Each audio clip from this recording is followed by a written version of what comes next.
Hello, I'm John Peters, Managing Director of Heal Planning and Developments. Today we're looking at a case study for a successful retrospective planning appeal our team completed for a client in Hampshire that previously had 2 retrospective applications refused and an appeal dismissed by the Planning Inspectorate before the case was even passed to ourselves. Initially, the client spoke with our case assessment team following a refusal by Hart District Council on the 24th of March for their most recent retrospective planning application. Our team completed a free, no obligation telephone consultation with an overview and initial assessment of the details of the case, primarily for the client's latest refused retrospective application to consider potential options and if an appeal was a viable option for this specific case now.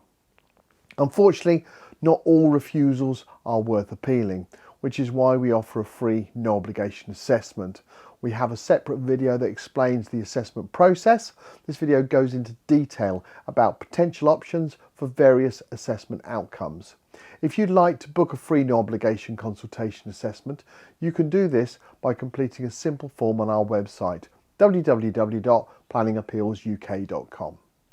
Unusually, this case had already, as I mentioned previously, had an application appeal refused, which had been dealt with by another national planning organisation. Unfortunately, the inspector had not agreed with their argument and case, and it was dismissed. This added an element of complexity to the case, which we had to be mindful of.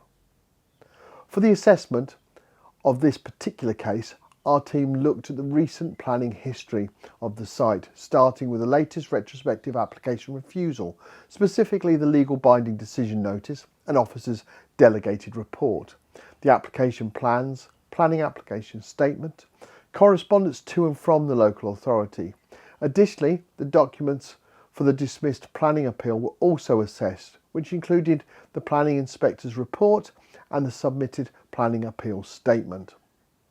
Once this assessment had been completed, it was clear this retrospective case needed action quickly, especially as the local authority, in this case that was Hart District Council's enforcement team, were already looking to serve an enforcement notice to stop the use of the client's garden area and remove the outbuildings that had been built.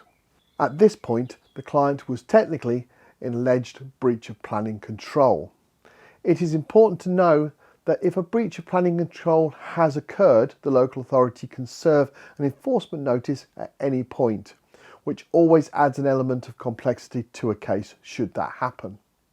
Having time to produce a comprehensive and robust planning appeal is always our preference, opposed to dealing with an enforcement appeal, which has a reduced appeal time of only 28 days, as this gives our client more important options and potential routes to gain a permission that they are seeking. The refusal reasons for this case were listed by the local authority's refusal as, by virtue of the cumulative impact of the extent and shape of the land to change to the residential garden land and outbuildings, the development would not be sympathetic to the character and visual amenity of the local landscape and the scenic quality of this countryside location, which is readily appreciated from the footpath. The proposal would result in the spread of residential paraphernalia, which would be out of keeping with the character of the local area, introducing a suburban characteristic, harming the rural landscape setting of the site. The proposal would result in the residential creep and erosion of the open countryside. The development would fail to respect and enhance the character of the area and would result in detrimental harm to the character and visual amenity of the landscape.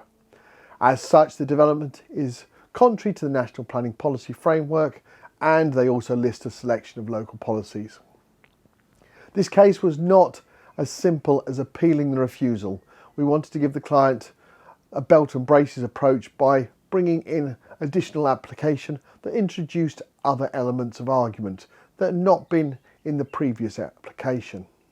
As such, our proposal to give the client multiple options, appeal the latest refusal, but also submit a revised application that removed certain peculiarities that were present from the previous planning applications and show precedent that supported the permission being granted.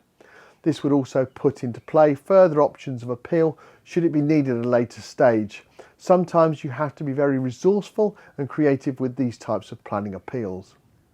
Due to the proposal being somewhat different to what the client had been offered previously by others as a solution, and it directly contradicted the previous failed application and appeal approach, the client requested that we visited the site to clarify a few points prior to them giving us instruction to proceed. I personally visited the client's site, which is not the norm and is a chargeable option if it's required. Whilst on site, I was able to confirm to the client the details of our proposal, the route they should have been on all along in our opinion, and showed examples of other cases where we had similar issues that we had won in the way that we are proposing.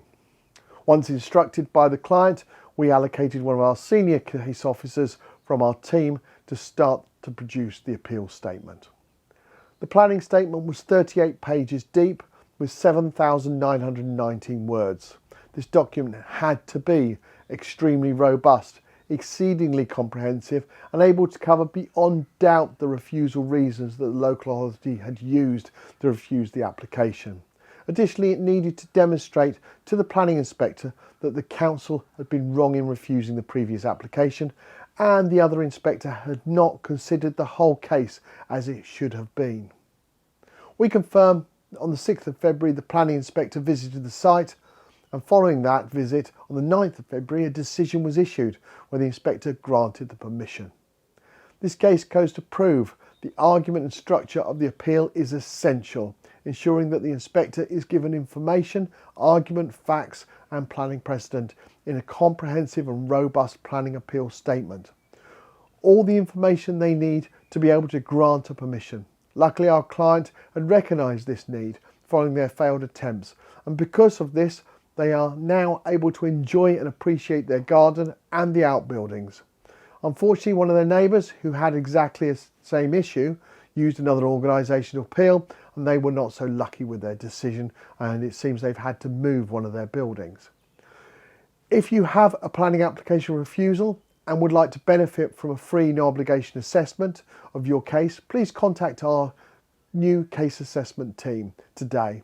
Details of how to do so can be found on our website on www.planningappealsuk.com. Thank you for watching this video, and we look forward to producing another case study video soon. Thank you. Bye.